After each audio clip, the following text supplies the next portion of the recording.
Alright. Shawn, Red, you guys are talking with Jaren about the different equation of perspective. You give your law of perspective, he gives his equation. Unfortunately, you guys owe him an apology because he actually gave you a correct way of calculating a height of an object using his equation. It's actually derived off of your equation. So the one you guys talk about is alpha equals 2 arctan d little d over 2d. It's just simple trigonometry. What this works is you got alpha, big D, little d. It actually tries to try and get this angle, which this angle is going to be half an angle. And you got this d is going to be half the diameter. So basically all it is this part over that part, tangent of that, arctangent of that, you get half an angle. So that's how that's equation derived. This is the equation Jaren gave.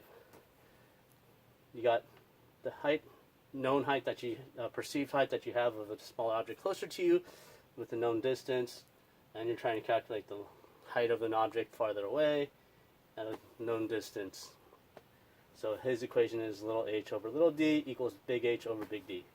Reality of these are all basically going to be the same equations, just that one's going to be derived off the other, or you can derive both of them. This is easily, the example that you gave, you can easily find the angle that you were looking for when you're doing the propane tank test. All you got to do is what you had perceived height is going to be 2 inches over 1 foot divided by 2. Then you take the arctangent of that, multiply by 2, and you get the alpha. So that's how it is. But I'm going to show you how you can get this equation from that equation. So let's substitute little d for h for now. So this way you're not, because we're going to have a bunch of h's and d's. Alright, so you have, so this is going to be alpha equals 2 arctan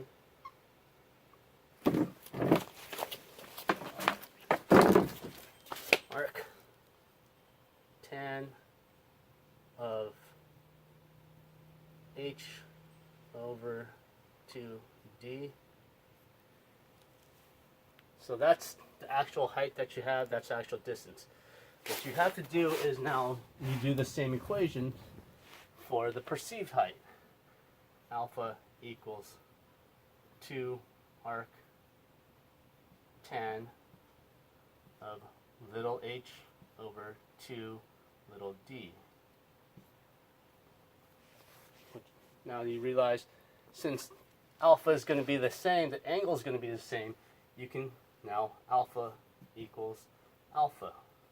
So you substitute 2 arc tan of h over 2d equals 2 arc tan of little h over little 2 little d. You can see 2 cancels out, and you can actually take the tangent on both sides and the arctangent will cancel out. So you're left with h over 2d equals little h over 2 little d. 2 cancels out. So you're literally left with h over d equals little h over d. So the equation Jaren gave is actually correct of how to calculate height or size. You can actually of an object. If you know a known height and have it's the same angular diameter as a different height, you know the distance between the two objects, you can calculate the height of the object. So reality of it is his equation is derived from your equation. You can definitely, with the numbers that you gave me, with the using this equation, you can come out with the exact same answers using this. So Shawn, you ended up doing, what was it, you said it was 1.8 inches over 1 foot is equal to, and you want to know the height of the propane tank over 5 foot. So you got 1.8 equals 5.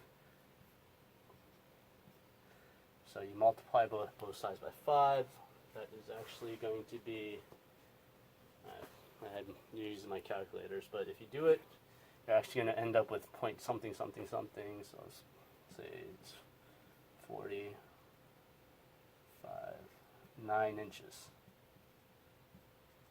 Because this is an inch, this is in feet, this is in feet, this is an inch, equals h. The main thing is you have to make sure is that these units are going to be the same, these units are going to be the same. The feet's going to cancel out, because you got the feet here. This is inch over feet, this is feet. You multiply both sides, you can get, so the feet cancel out. So you're left with 9 inches. So I'm a slow birth, trust me, but the calculation Jaron gave is correct. You do owe him an apology. But the equation he gives does not describe drop height. There is no drop, there's no description of why an object would be covered from bottom up. There's no shrinkage, it's a uniform shrinkage overall in angular size. So that's what I have to say.